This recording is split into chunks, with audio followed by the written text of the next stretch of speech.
Hello दोस्तों, आप देख रहे हैं भूतिया कहानी 24।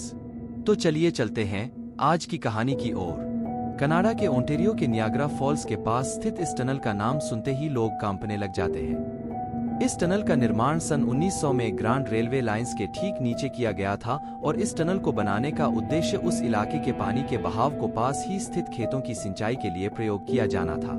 16 फीट ऊंची और 125 फीट लंबी इस टनल की कहानी किसी को भी लाकर रख सकती है। टनल का निर्माण हुए काफी वक्त बीत गया था और सब कुछ बहुत आराम से और ठीक ठाक चल रहा था, लेकिन अचानक एक दिन यहाँ एक दर्दनाक हादसा हुआ जिसने सब कुछ बदल कर रख दिया। इस टनल के आसपास आबादी बहुत कम थी, इसीलिए हर समय यहाँ पानी भी नहीं बहा करता था। जब पानी बहुत भर जाता था तो उस समय इस टनल का प्रयोग किया जाता था। इस टनल में यूं तो कई हादसे हुए, लेकिन एक हादसा ऐसा था जिससे ओंटारियो शहर आज तक उबर नहीं पाया है।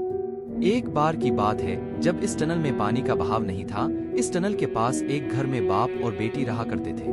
हवा का रुख बहुत तेज था और चारों ओर सिर्फ अंधेरा था।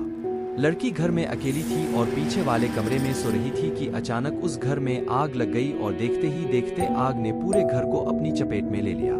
लड़की ने घर से बाहर निकलने की कोशिश की, लेकिन तब तक उसके कपड़ों को आग ने पकड़ लिया। खुद को बचाने के लिए वह टनल की तरफ भागी, लेकिन टनल में भी उस समय पानी नहीं था।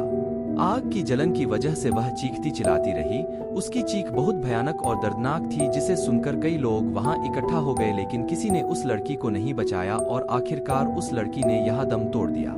सुबह जब लोग उस टनल में पहुंचे तो लड़की का अजला हुआ शरीर वहां पड़ा था और तब से लेकर आज तक वहां शरीर के जलने की वैसी ही बदबू आती है जैसी पहले आती थी। रोशनी को देखकर परेशान करती हैं रूहें। स्थानीय लोगों का कहना है कि अगर कोई उस स्थान पर रोशनी करता है तो उन लड़कियों की रूहें उसे परेशान करती हैं।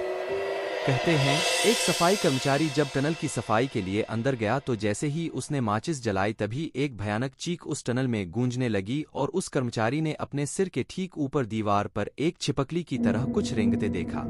उसका चेहरा जला हुआ था। इस घटना के बाद वह आदमी तो बच गया, लेकिन उसका मानसिक संतुलन बिगड़ गया।